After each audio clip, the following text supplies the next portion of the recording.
Ben, essentiellement, on s'en va rencontrer la direction d'énergie Brookfield à Gatineau afin qu'ils nous mettent en contact avec la haute direction de Brookfield Asset Management, c'est-à-dire M. Flatt et M. Frank McKenna qui est sur le bureau de direction de Brookfield Asset Management. 650 millions de profits en 2008 seulement, une année de crise en passant. Donc, c'est dans ce sens-là où je dis cette compagnie-là n'a jamais passé proche de faire faillite. Cette compagnie-là a fait de l'argent avec sa filiale Papier Fraser pendant des années. Et à un moment où on arrive à une crise, ben on dit OK, on met cette filiale-là sous la LACC et on flush nos retraités. Puis là, on va repartir à neuf avec une nouvelle compagnie, mais ça va être encore Brookfield qui va être en arrière de ça. Alors, nous, je dis, c'est un coup monté de l'intérieur. Cette compagnie-là utilise les lois canadiennes pour se débarrasser de ses retraités. Et c'est très indécent. J'ai travaillé 35 ans à l'usine de pâte Kraft à Thurso. J'ai pris ma retraite en 2004, ça fait 5 ans. Puis aujourd'hui, j'apprends que ma retraite va peut-être être coupée de 40%.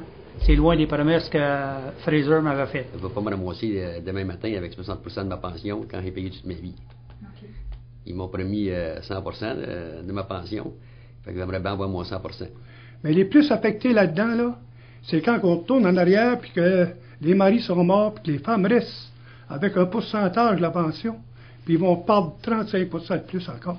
Ça va les affecter. 35%, là, le niveau de vie, là, c'est certainement plus la même chose. Moi, j'ai encore une fille qui va à l'université de Moncton. Et puis, disons, je ne sais pas si je vais pouvoir continuer à payer ses études. Ça nous affecte assez directement.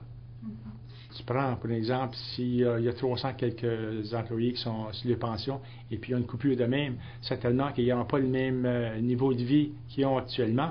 Il falloir que si tu veux changer d'auto, tu vas te dire, certainement tout de suite, tu ne pourrais pas. Ça va affecter les concessionnaires, ça va affecter les restaurants, ça va affecter tout le niveau de vie du nord-ouest d'Edmundston. On a eu un premier ministre qui a été à peu près 10 ans premier ministre, puis maintenant, c'est M. Frank McKenna. Il est sur le board de directeur de Brookfield Asset Management, puis il était un gros directeur. On pense qu'il pourrait plus aider au monde du Nouveau-Brunswick qu'aider aux actionnaires de Brookfield en donnant aux employés de Fraser leur juste part.